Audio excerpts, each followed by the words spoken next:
go anywhere, but at least it'll be collapsed so you don't have to scroll down so far when you're in Canvas, okay?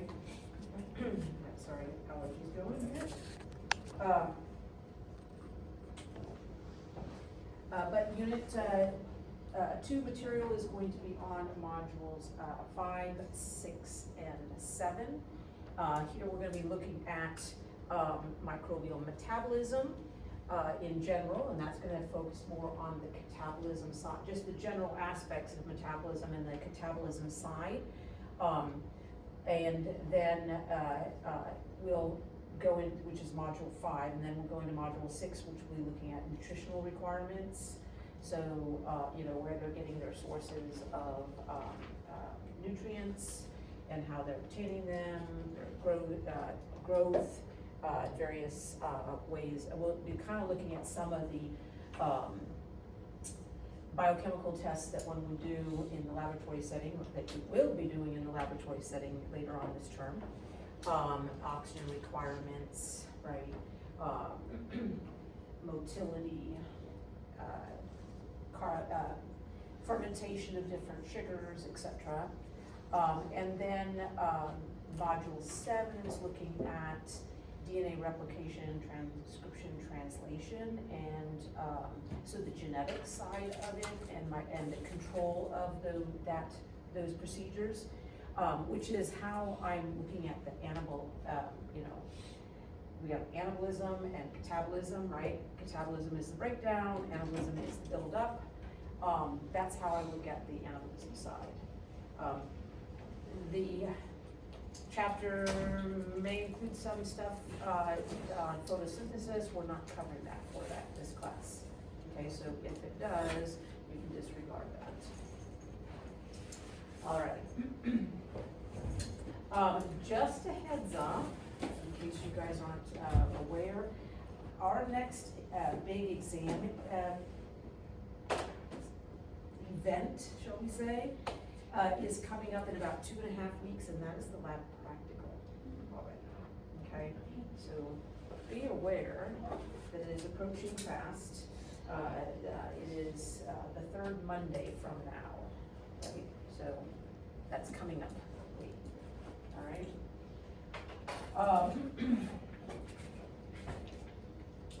Right. So module 5 from microbial metabolism. There's a list of what you are expected to understand from this module as outlined. So our learning objectives is on in our overview for this particular module. And for this one, we are going to be looking at metabolism itself, both anabolism and catabolism, like what it is defined basically. We will be looking at the redox reactions, the way ATP works and what its function is. We'll be looking at so then the phosphorylation and the different types of phosphorylation that can occur, which can happen to, of course, ATP going to ADP and ADP going to ATP. That's those are phosphorylation and dephosphorylation procedures, but it can also happen with other substrates. So we'll be looking at that. When do we see substrate level phosphorylation? When do we see oxidative phosphorylation? What's the difference between the two? We'll be going through enzymes, how they work, what can affect their activity, and that will follow us into everyone's probably favorite area, which is cellular respiration, okay, and fermentation. So going into that process. So all the metabolism you did in general biology, you're going to be repeating it here to some extent. Then we'll look at catabolism of other macromolecules, specifically the lipids and the proteins, and where they fit in to this whole process. So to start off with, metabolism. Metabolism is all of the chemical reactions within the cell, right? It encompasses all chemical reactions within the cell. And if you recall from your General biology, discussions on chemical reactions. Some chemical reactions require energy input, some release energy, right? If they require energy input, they are called endergonic reactions because they are taking in energy. If they are releasing energy, they are called exergonic reactions, right? Now, these two groups, those that release energy and those that require energy, actually fall into, we kind of categorize them separately. We have, so metabolism is the whole, the big picture, and then within metabolism, we can break it down into catabolism and anabolism. Catabolism is that process where you are taking a larger molecule and breaking it up into smaller subunits, okay?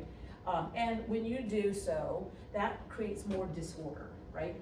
A large molecule is very structured and ordered, and when you break it apart, it creates disorder. That's the natural state of things. So this is a process that's going to release energy in that, as you break up this order. And then anabolism is when you take the smaller subunits and make a larger molecule with them.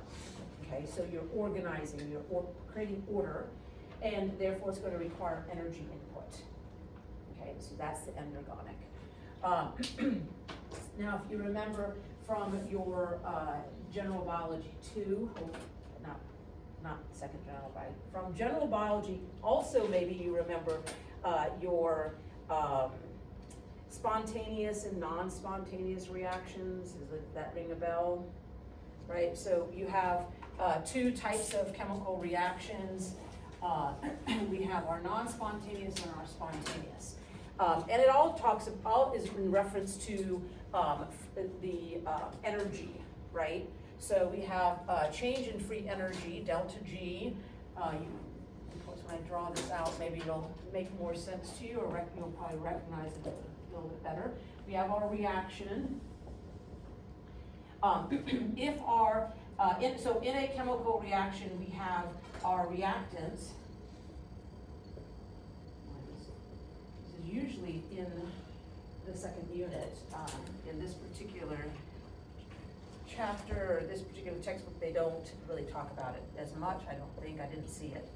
But you have your reactants and your products. In a chemical reaction, your reactants usually sit on the left-hand side, right? The arrow points to the products.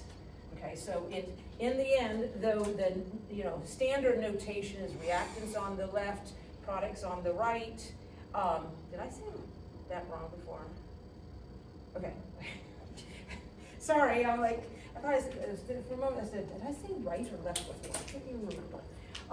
So it's usually just like you read, left to right. However, the key is always to look at your arrow, okay? And because it always points to the products.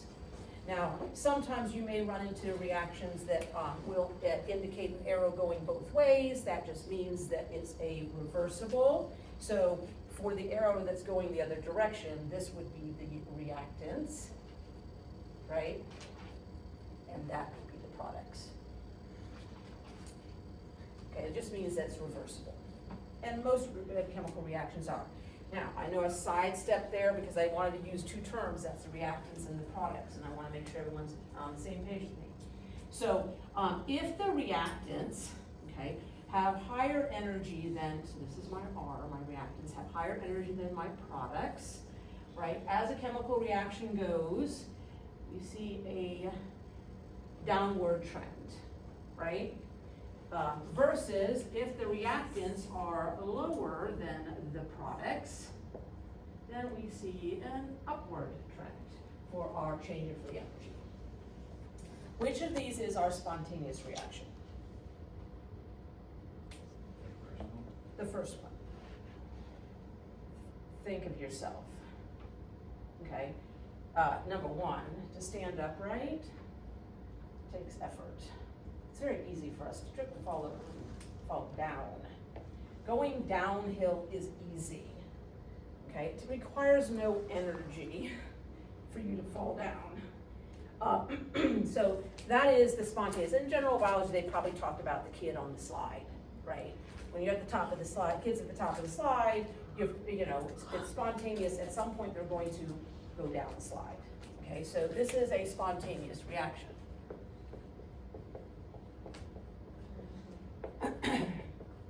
And this, therefore, by default, when you go uphill, is a non-spontaneous reaction.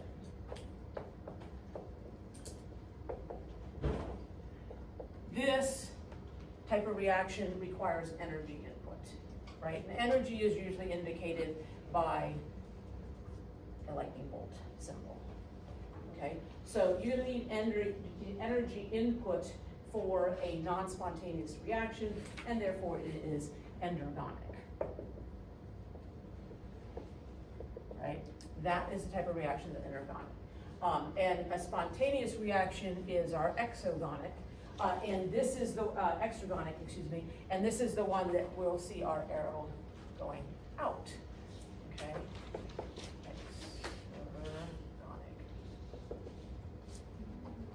Okay, so that's an exergonic reaction. Energy is going to be leaving that event. Now, both of these are going to occur, right? Regardless of whether they're spontaneous or non-spontaneous, they are going to occur naturally over time. Okay, it's just a matter of whether we can get over the hurdle and help make that happen. Okay, whether we have the energy available to promote a non-spontaneous and sometimes even with a spontaneous reaction, you need to get the ball rolling. It'll happen eventually, but you got to get it started. Once it gets started, it goes. Okay. Now, when you are grouping these, catabolism, of course, would fall into that area more of along the lines of spontaneous reactions, that exergonic reactions, and then your anabolism is more the non-spontaneous or endergonic reactions. Okay. The function, of course, for all metabolism is to provide the products that the cell needs, whether that be for catabolism, the goal is to provide subunits, so break down something that's no longer of use or a nutrient, right, to provide the subunits so that now the cell can take these subunits and use it to build up what it needs, whether that may be, say, phospholipids or a particular protein or DNA, whatever it needs for that cell then to reproduce and continue to thrive, okay? All right, so that covers that first learning objective there. A lot of information, okay? But now we go into our redox reactions. So while we're talking about these reactions for metabolism, right? There are some reactions where we're going to be looking at the movement of electrons from one location to another. And those are our redox reactions. Redox reactions is a combination word for oxidation and reduction. It is a paired process, okay?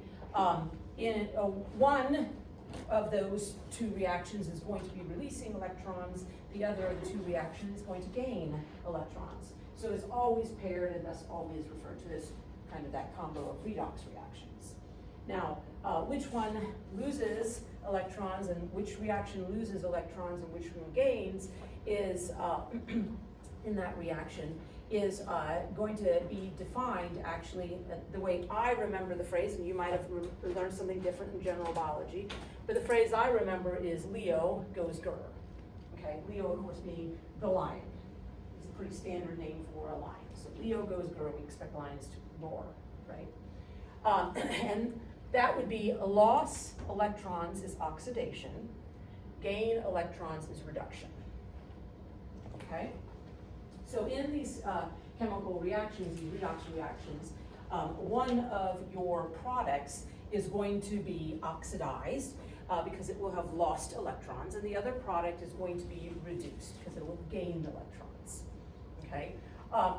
That being said, in our, let me erase this bottom one for right now.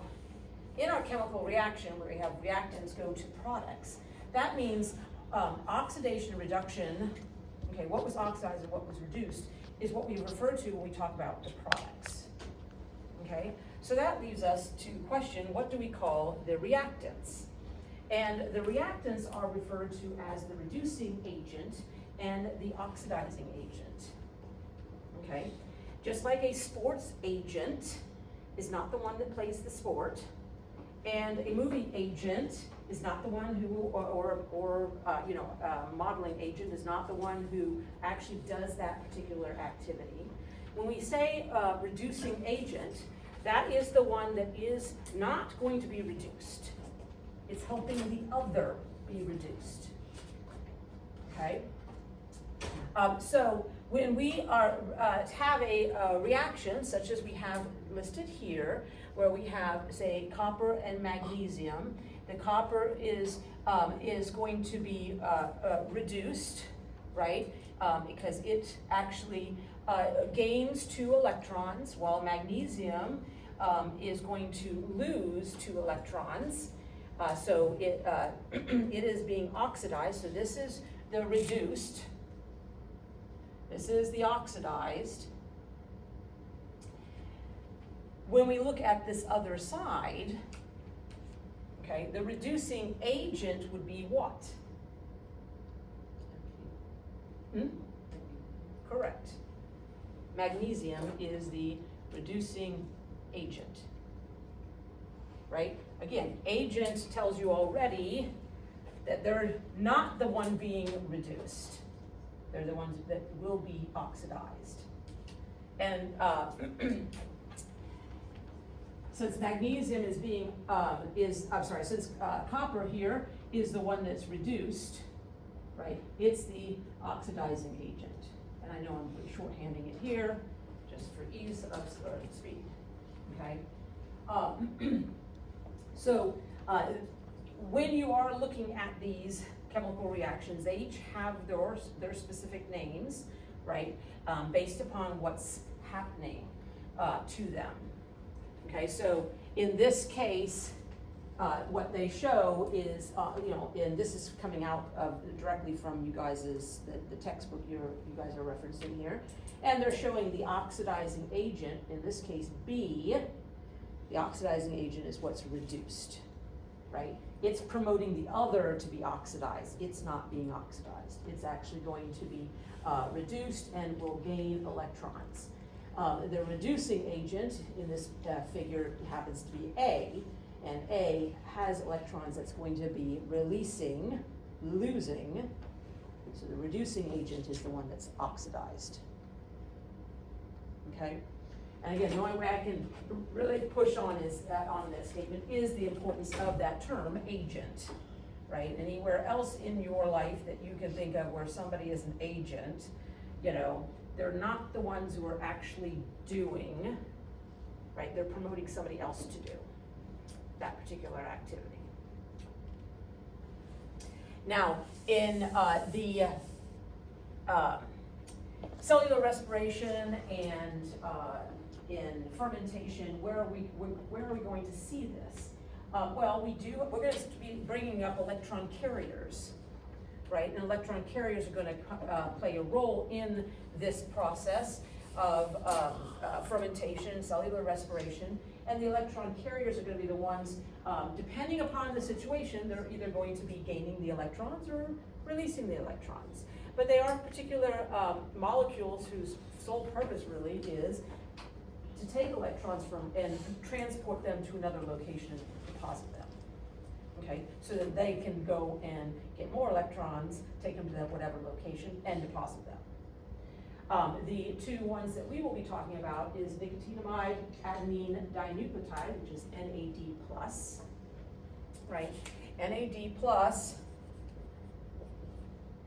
is going to take on electrons from some other molecule that has electrons, 2 of them.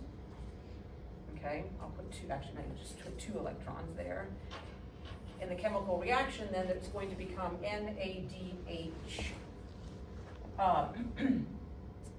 plus then of course that other molecule, I'll just put a question mark, because it could be anything, whatever that molecule was.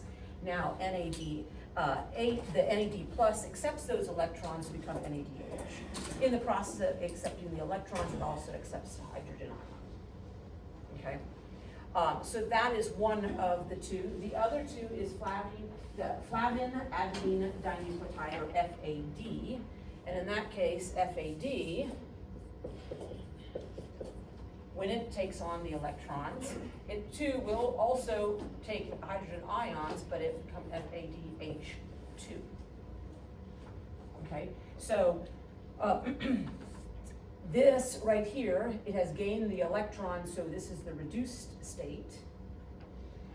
At some point or other, it's going to then transport FADH2, having taken the electrons, is going to go somewhere and have to deposit them to get back to the oxidized state, right? And so when it does so and it releases those electrons, then we have other events that occur depending upon the situation. In the case of cellular respiration, that's going to be the assist in the production of ATP through oxidative phosphorylation. In the case of fermentation, those electrons are going to go to another organic molecule, which is going to give us our products, either acids or alcohols. Okay? And we'll get to that later, so don't stress about that. I mean, we'll cover that in a bit when we actually get, probably not today, I probably won't get that far today. But those electron carriers are going to play a big role in this process as we move forward in cellular respiration and fermentation, and they are involved in these redox reactions. Okay? Everyone okay with redox reactions? So ready to take a quiz now? No. Not that good yet. Yes. All right. Now, ATP. Second unit, second module, I believe already, we kind of brought it up already and had a little bit about ATP. ATP is like cash for the cell, okay? It's a quick energy storage mechanism. It is not the only one though, by the way. ADP is one, GTP is another. ADP is adenosine triphosphate. GTP would be guanine triphosphate. Now, this structure, if you look at it, has that pentose sugar. It has the adenine, which so that nitrogenous base, right? And it has 3 phosphates attached. This structure is actually, basically a type of nucleotide, triphosphate nucleotide, right? And so it really depends, we're really looking at the pentose sugar as to where it falls with our nucleotides, and that pentose sugar is a ribose. Okay, so this is going to be in line with the same nucleotides that they would use, triphosphate nucleotides that they would be using for RNA. Okay, production.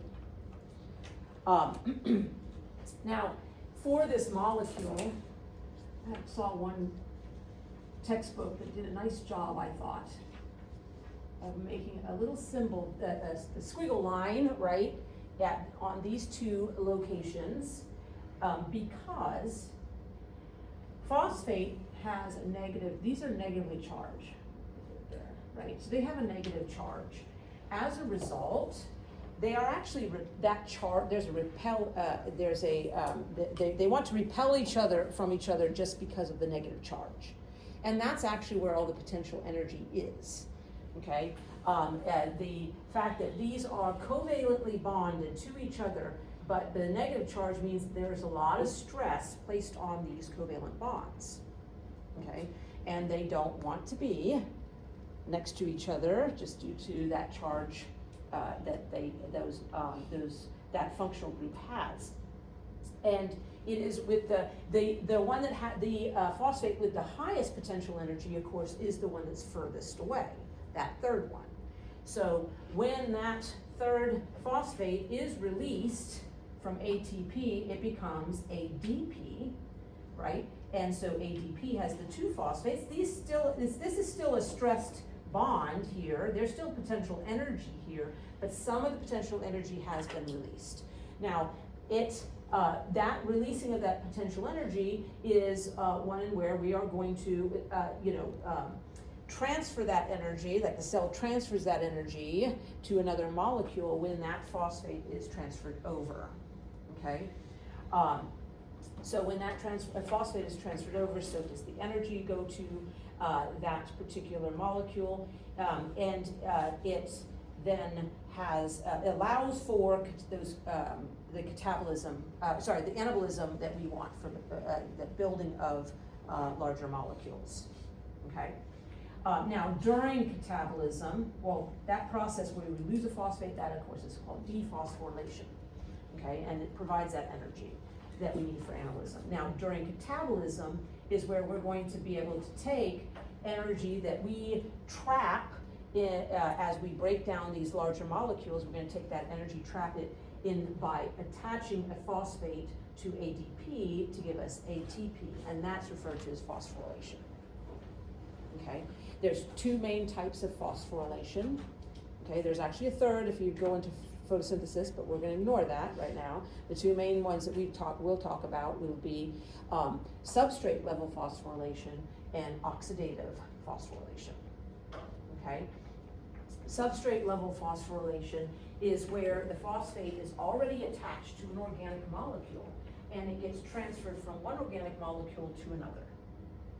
Okay, in the case of the process of going from ADP to ATP, that phosphate, so this phosphates are attached to an organic molecule and transfers over to give us ATP. That's substrate level phosphorylation. Oxidative phosphorylation is where the phosphate is not attached to anything. So it's inorganic phosphate, and we obtain energy to then attach it to ADP to make ATP.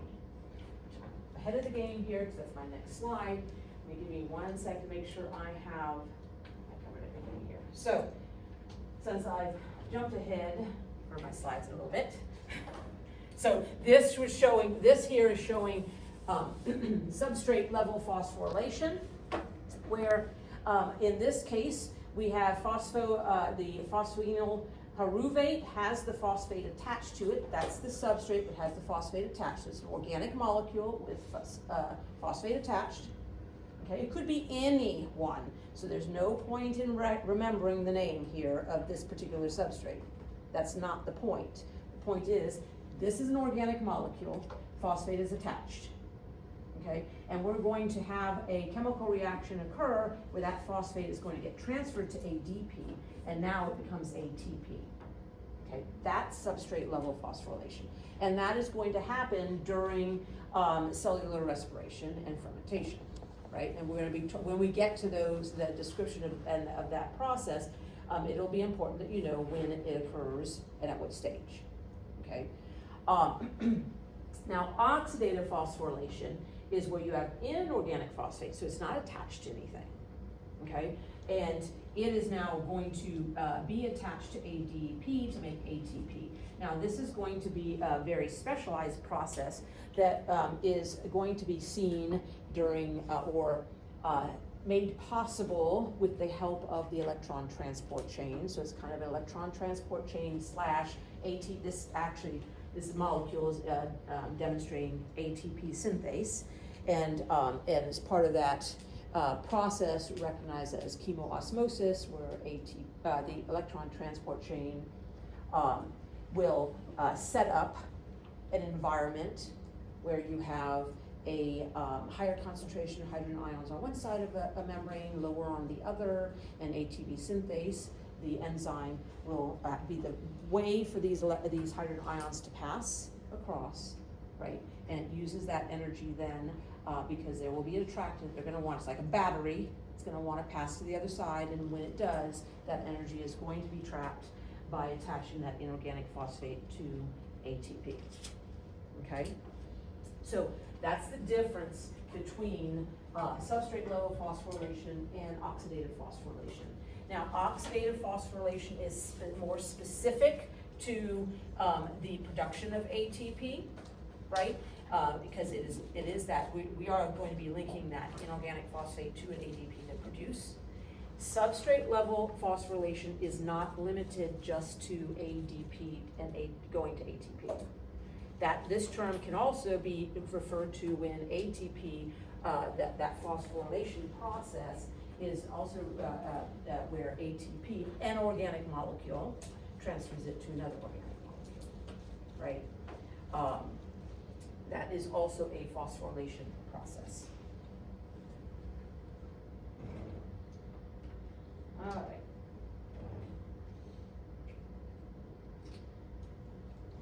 Now, enzymes.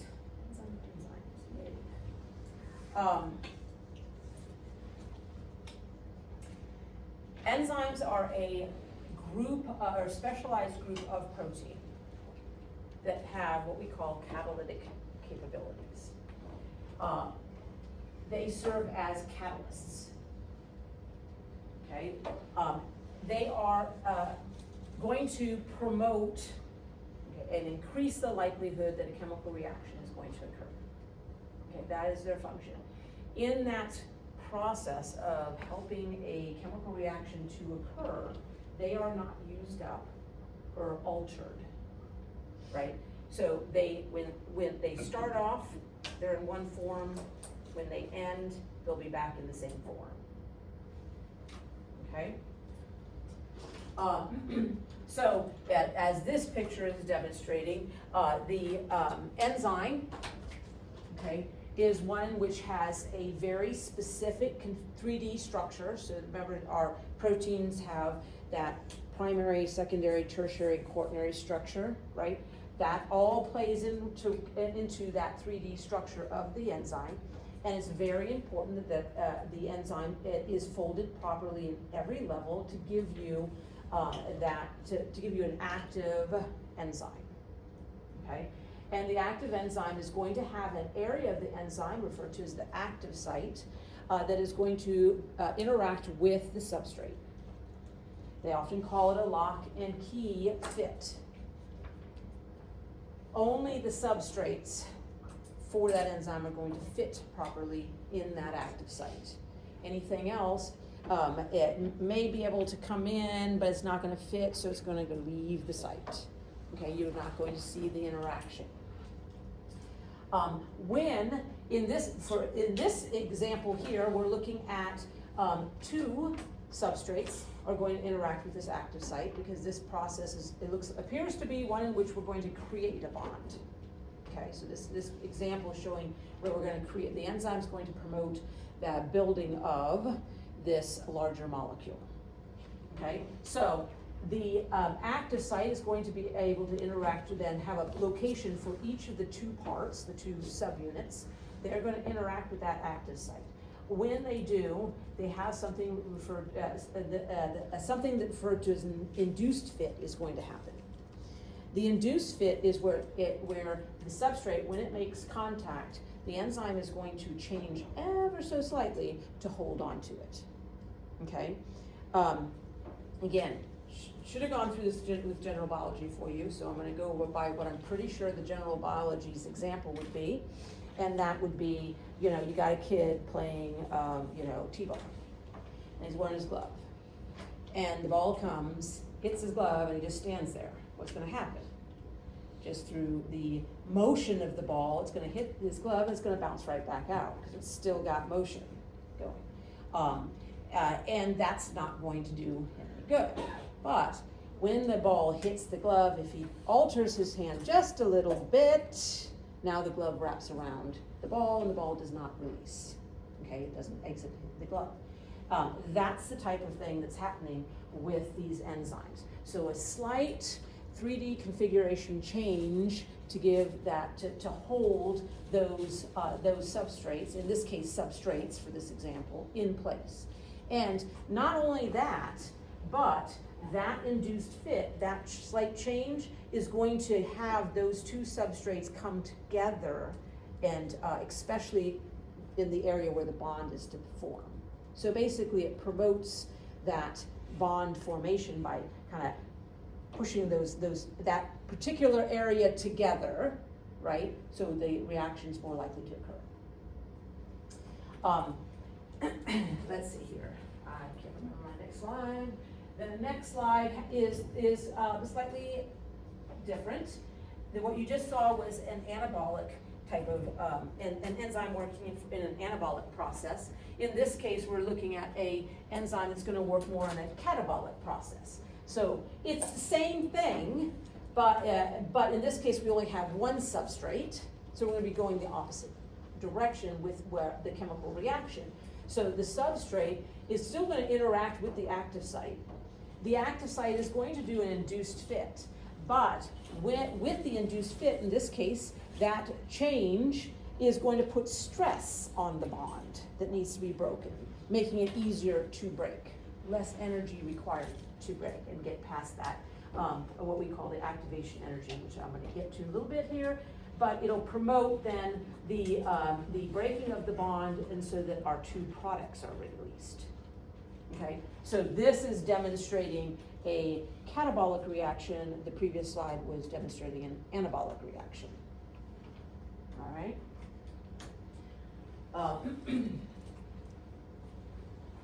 All right, now,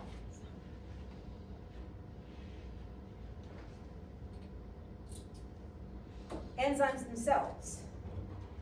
Many enzymes are what we call simple enzymes. They consist of just a polypeptide or a group of polypeptides that produce that particular protein product, right? So it might even have the quaternary level structure. But there are other enzymes that require more than just the protein component. Okay, and these are referred to as holoenzymes. Okay, holo being HOLO enzymes. But it sounds like the whole, because it has multiple parts. Okay, a holoenzyme consists of a apoenzyme. The apoenzyme is the protein component. So the apoenzyme is the protein component itself. So the amino acid sequence portion of that, folded in the right configurations for primary, secondary, tertiary, and if necessary, quaternary, depending upon that particular enzyme. And that, the apoenzyme by itself, the protein component by itself, is not a functional enzyme. Okay? In this case, this particular enzyme requires an additional component to it. That additional component would be the cofactor. The cofactor is a non-protein-based component. That non-protein-based component can be inorganic in nature, or it can be organic in nature. If it's inorganic, it's referred to just as a cofactor, and that would be something like magnesium ion or iron ion or some other metal ion. Okay. If it is organic in nature, it is a cofactor also, but we refer to that as a coenzyme. So it's subclassed, okay, as a coenzyme. It's a cofactor, it's a coenzyme, okay? So coenzymes are organic in nature, and usually they are things such as vitamins. They can be nucleotides. FAD and plus and FAD are actually coenzymes. So those are electron carriers. We also have, we will be looking later on at coenzyme A. That'll come into play during cellular respiration, stage and during cellular respiration. Okay, they as a coenzyme, right? It is going to be, or a cofactor. It is important that they be present, and interaction between the cofactor and apoenzyme gives us our holoenzyme, the complete whole enzyme, right? And at that point is now functional. Until all the parts and pieces are pulled together as a unit, it is not functional. Okay? You have to have those coenzymes present. And so, one way in which you can control, say, metabolic activity is to make some of these things that might be cofactors inaccessible, right? That's one way to control metabolism. In fact, later in this, not in this unit, it'll end up being unit 4. So later in this term, way at the end of the term, we're talking about our body system, right? It's one of the things that our body does is make a certain metal ion inaccessible. And since many bacterial organisms and many of our microorganisms use that as a cofactor, it slows down their growth, right? Which plays to our benefit. It allows our body time to respond and our immune system to kick in, right? Because the biggest problem a lot of times with our a infection is that the microorganisms go faster than our immune system can respond to. So then tissue damage starts happening before our body can give a response. All right. So those are the parts of, right, and the structure. Now, not all fall under this style, right? So we have a group that fall as holoenzymes, and we have other groups that are just simple enzymes.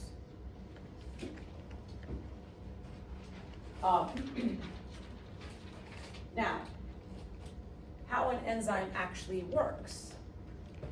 So, remember we talked about our chemical reaction, our spontaneous reaction, and our non-spontaneous reaction, right? Well, what we don't have in this picture, this actually is demonstrating a non-spontaneous reaction, okay, so it's showing a non-spontaneous.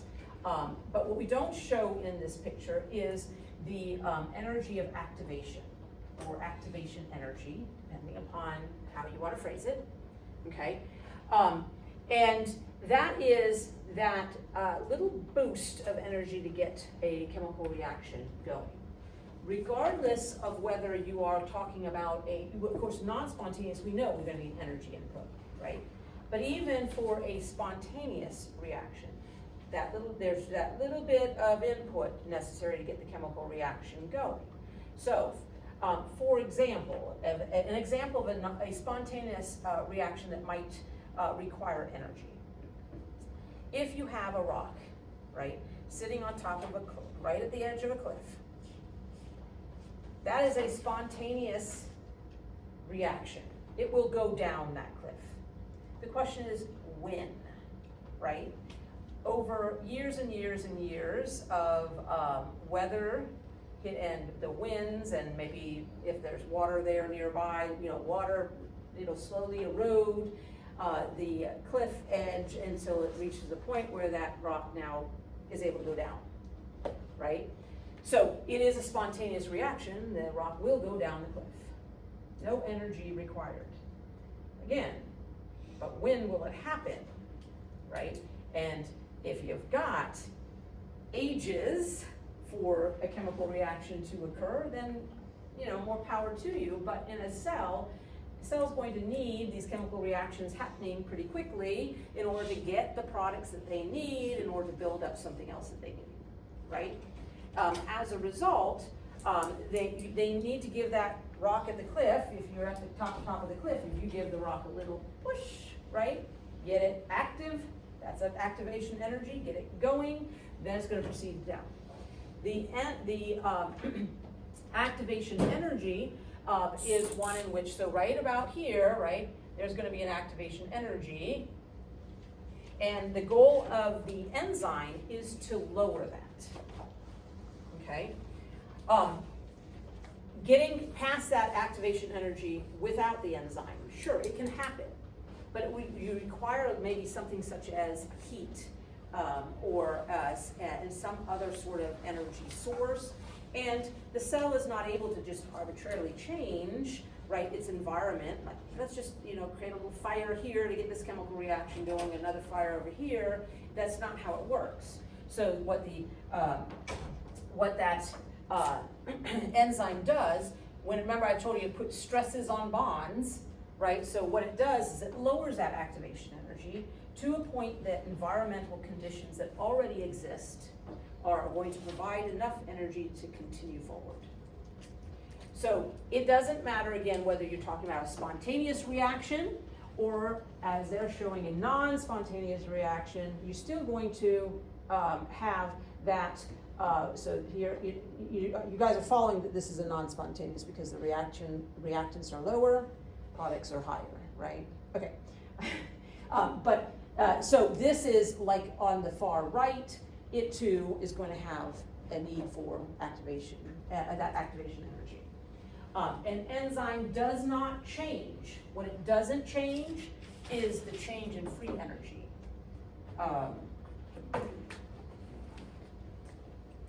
Notice from here to here doesn't change.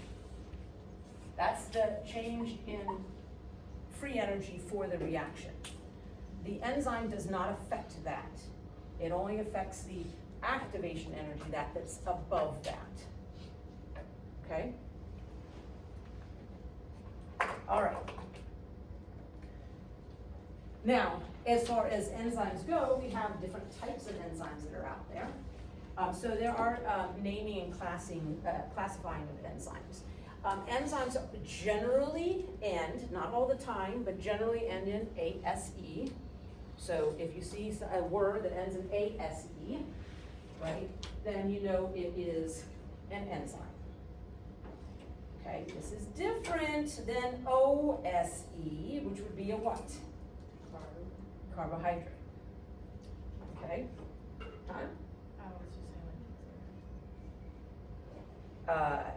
Yes, glucose, amylose, fructose, tons of, but if it's OSE, that's a carbohydrate. If it's ASE, that's an enzyme. Okay? So we group them, so generally they end in ASE, and then we have different groups. So we have 6 main classifications of enzymes. They fall into, usually fall in one of these 6.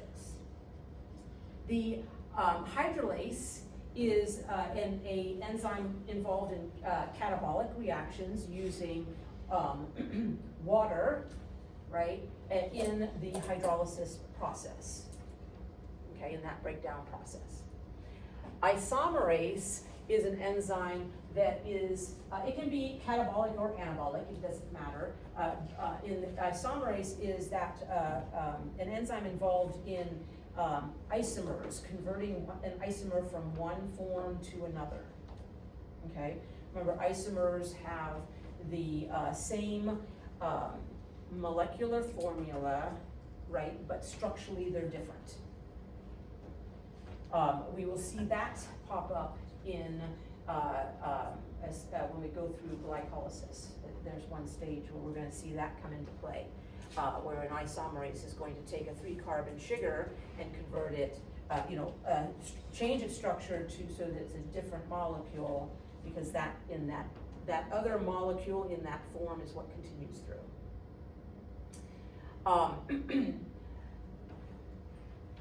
Ligase, let me spell that. Ligase, excuse me, I left out the G. I apologize. I was trying to add this in really quick right before class. That should be ligase.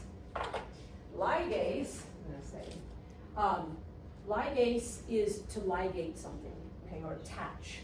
Just like polymerase is to make a polymer. So ligase or polymerase these are terms used specifically when you are, it's anabolic and you're building something up. Okay, you're joining blocks, right, and you're ligating them. And then we have lyase. Lyase is a catabolic. It's similar to hydrolase, except lyase doesn't have water involved. Hydrolase, it has a name that kind of implies we have that water involved. Lyase does not have the water involved. okay, so, but you'll be breaking down molecules. The oxidoreductase would be the redox reactions. So they're the enzymes involved in the redox reactions.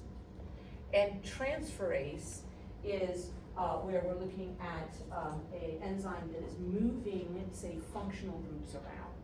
So it moves a functional group from one location to another location, so or one substrate to another in that molecule, in about two molecules.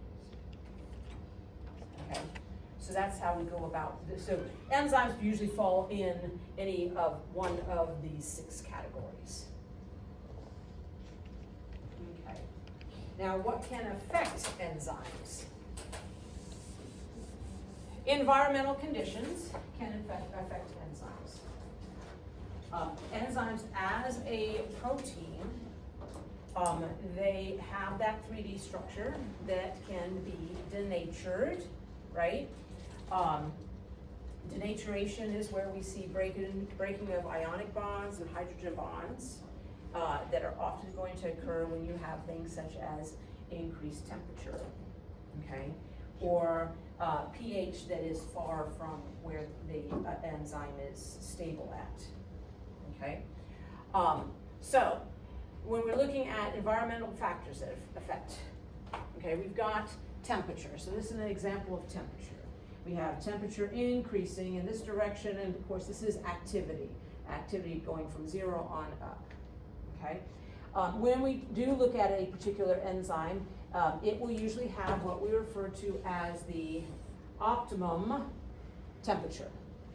Okay, the optimum temperature is the temperature at which it works most efficiently.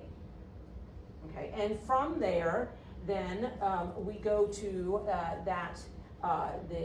we can increase the temperature from that point, right, and then decrease it from that point. And we will see a reduction in the activity of the enzyme. You'll notice, though, this is not a bell curve, okay? As we increase the temperature, the activity of the enzyme drops off a lot faster. Why would this be?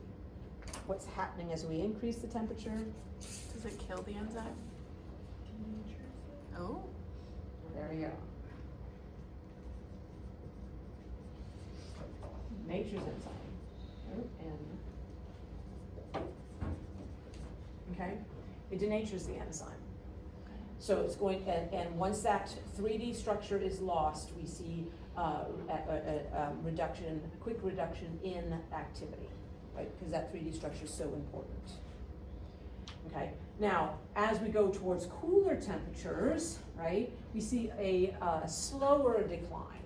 What's happening here? Molecules move slower in colder temperatures. Yes, as you decrease the temperature, molecules slow down. Okay? As a result, all of this, right, all metabolism is based on collision. The substrate has to collide or bump into the enzyme. And the faster molecules are moving around, the more likely they're going to bump into each other. The slower they're moving around, the less likely they're going to bump into each other, okay? And therefore, we see lowered activity, not due to, this is not denaturation. Okay, very important, it's not denaturation. The enzyme isn't being denatured here at all. It's just a matter of the fact that everything's slowing down. All the molecules and the enzyme are slowing down. And you have to keep in mind that these molecules and these enzymes are inside the cell. There's, we look at the cells of these microorganisms, say they're teeny, teeny, teeny. But, for an enzyme, for substrates, it's a huge space. Okay, so the chance that they're running into each other starts to slow down as they slow down. All right, now pH can also affect then activity of an enzyme. And you'll notice that again with pH, you have an optimum pH. Now, this optimum pH is gonna, just like the optimum temperature, it's going to depend upon the enzyme and the organism, right? We have organisms that, microorganisms that live in temperatures of, quite naturally live in temperatures at 80 degrees Celsius or above. Okay. Their enzymes' optimum temperature is gonna be in that range too, right? This is more demonstrating, say, a enzyme that lives, say, in us, okay, or bacteria that lives in us, right, at 37 being the optimum temperature range, and so that's what we're seeing in that general range, right? Now, when it comes to pH, same thing. In this case, we're looking at it, and this figure happens to be one in which the optimum pH is about 8, right? But if we were looking at enzymes that are found in the lysosome, they would be at a pH of 5. That would be their optimum. At pH 8, they would not be functional. All right. So the enzyme and and how that particular enzyme is structured and how it works will depend upon what that will determine, what that optimum pH or temperature is. Now, if you look at this though, with the pH, you'll notice there is a nice little bell curve going on. You go to acidic, you go to basic. From the optimum, you're getting about the same decrease in activity either way, right? And so in this case, no matter whether you go towards more acidic or more basic, you are looking at denaturation. Either way. And thus the presentation that you're seeing as that bell curve. Okay. All right. Now, other things that can affect an enzyme activity. Well, substrate concentration, right? The amount of substrate that's present is going to affect the activity of an enzyme. If there's very little substrate present, the activity is going to be very low for the enzyme. And again, it has to do with the fact that it doesn't matter how many enzymes you have a lot of enzymes, but you only have a few substrate, and interaction between is that again collision aspect. So you as the substrate concentration increases, you are going to see that the activity increases until you reach what we refer to as a saturation point. Okay, where it plateaus. Now, why does it plateau? Why does it stop at that point? And we don't see any more activity increase even though the substrate continues to increase. We don't have any more enzymes. Yes. So the enzyme has an active site. The substrate interacts with the active site. While the substrate and the reaction has to occur. While this is happening, that particular enzyme, it's busy. It's not available to do anything more, right? And therefore, it's kind of as if that one's, it doesn't exist right now. It's not out there as one of my available enzymes to take on another substrate. So you reach a point where, think of a rotating door, right? Rotating doors can only hold so many people. You can try to stuff more people than you want, but there's a certain point where it doesn't hold any more people. And if you have a building that's exit only has 3 rotating doors, right? Something happens there. It doesn't matter how many people are inside the building. We need to get out of the building. The constriction point is the 3 rotating doors that can only do so much, right? So as a result, for the cell, if substrate levels are increasing, in order to prevent substrate this saturation point, what needs to happen? The cell needs to do what? Huh? Make more enzyme. If they make more enzyme, they'll now have more active sites, more of these enzymes that can take on more substrate. Okay, so substrate, that saturation point has to do with the limitations of the active site for a period of time, even though it might be brief, for a period of time, when the substrate is interacting with that active site, that enzyme is not available. Okay, and so that comes into play regardless of how much more substrate you add. And the only way to counter that would be for the cell then to make more enzyme so they can have more product, right? Or move that activity forward. Now, outside of those type of physical aspects of control that we have on enzymes and limitations that we have on enzymes, we also have many enzymes have either activators or inhibitors that can come into play. Okay, activators would be something that enzyme that interacts with the enzyme to make that active site available. You say, well, I thought it was already available. No, some enzymes, when they are made, the cell makes them, but the active site is in an inactive form. It's in a 3D shape that the substrate can't recognize. So, what the cell has then is the ability to activate the enzyme only when a particular molecule is present.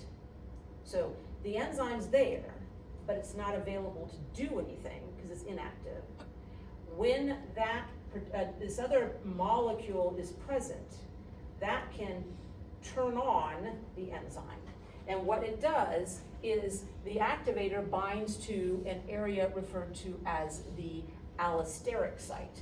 The allosteric site is not the active site. It's a different area of that enzyme.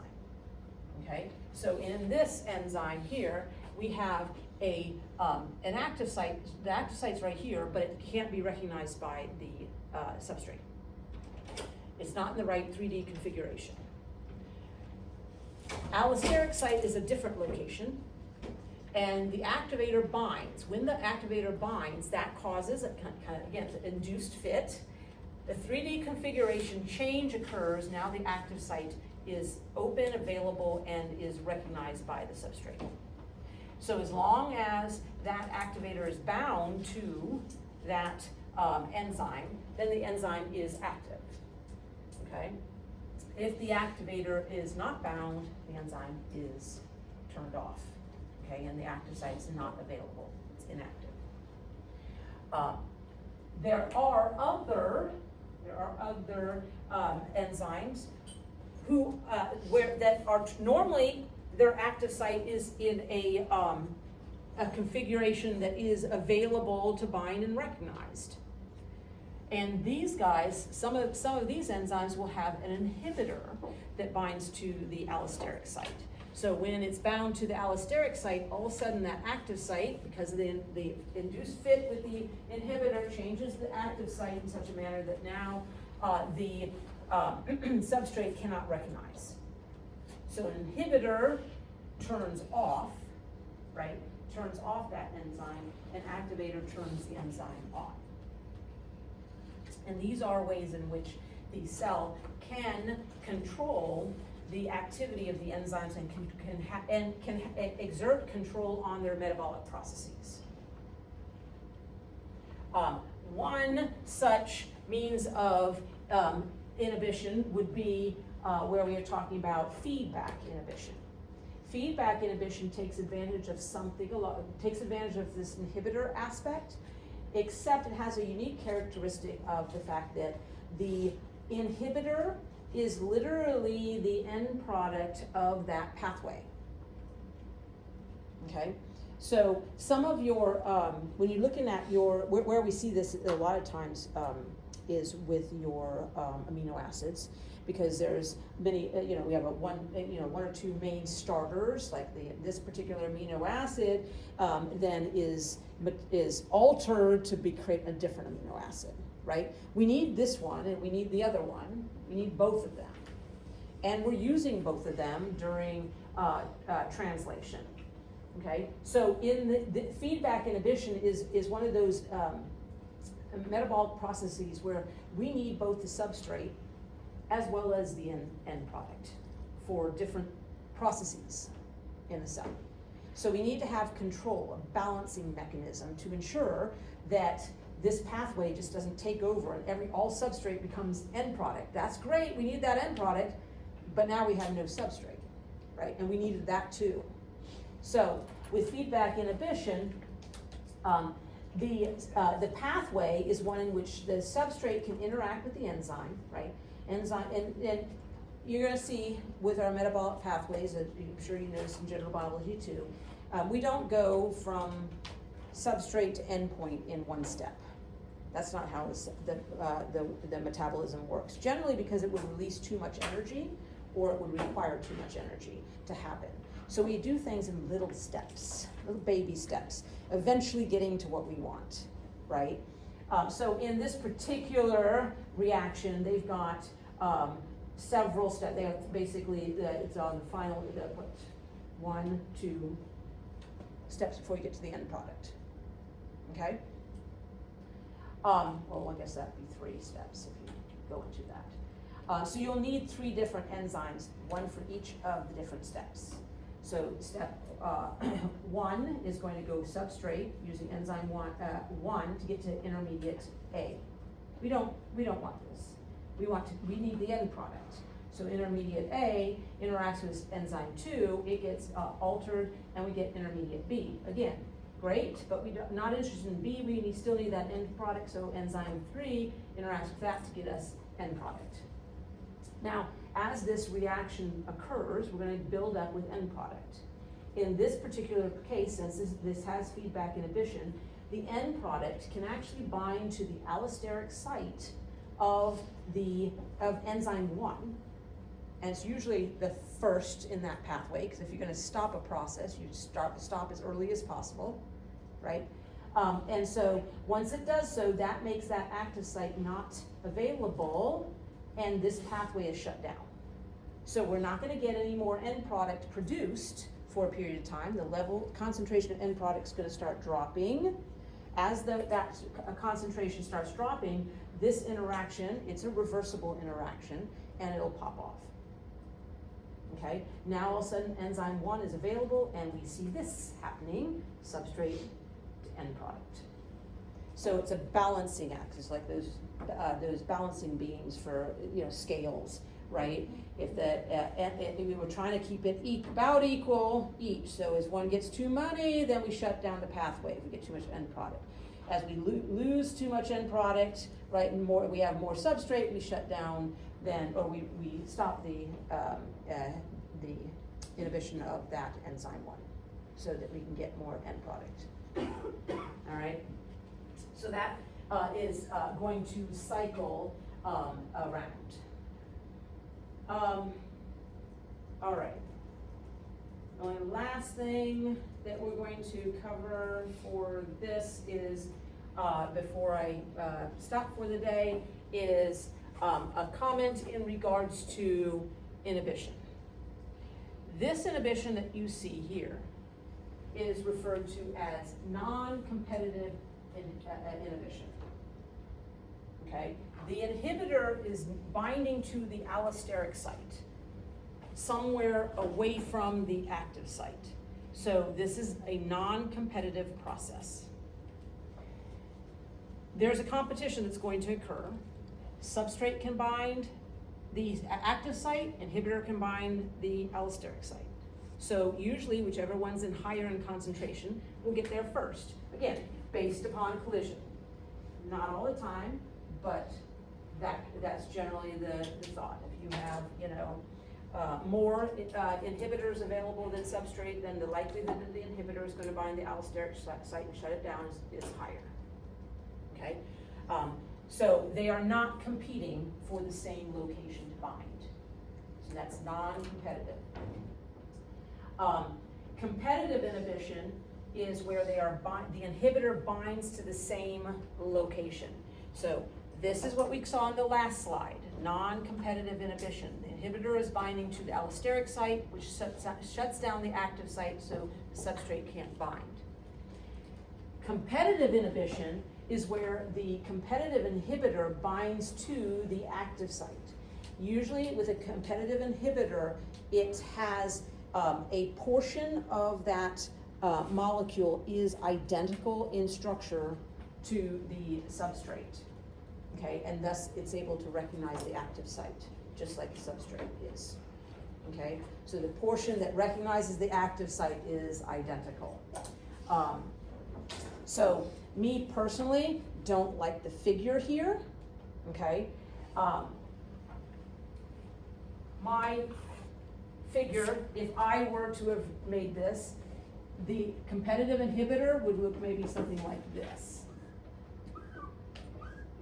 Right? It's different, it's not the substrate. But the region that's recognized, this is the region here that's recognized by that active site, and that region would be identical. These are oftentimes called metabolic analogs because they are very similar to the substrate, especially in the area that is recognized by the that recognizes the enzyme's active site. Okay, so they can interact at the active site. When they're bound, that enzyme is no longer available to do the job that it's supposed to, which is catalyze the reaction. Okay? This interaction is can be reversible or sometimes it's permanent. So it depends upon the particular, inhibitor on whether it's permanent or reversible. If it's permanent, then once bound, that enzyme's no good at that point for the cell. It's shut down permanently, right? If it's reversible, then you're really looking at concentrations, okay, and it will alternate. The inhibitor as well as the activators, these are normally they're reversible, okay? Can they be a permanent thing? Absolutely. I'm not saying they can't, but normally they're reversible because it's a way of turning on and off that enzyme. Now, enzymes, just like any other protein in the cell, enzymes another means of control is the fact that they do get degraded over time too. They kind of have a shelf life also, just like anything else in the cell where the cell is going to break them down also and replace them, right? And so you do have that also as a means of shifting what's present in the cell. Once the cell translates a messenger RNA into protein, does not mean that protein stays there forever, right? It will be broken down also. All right, that puts me in just the perfect timing to start with cellular respiration on Monday. Okay, so you guys gotta get excited about this. Metabolism.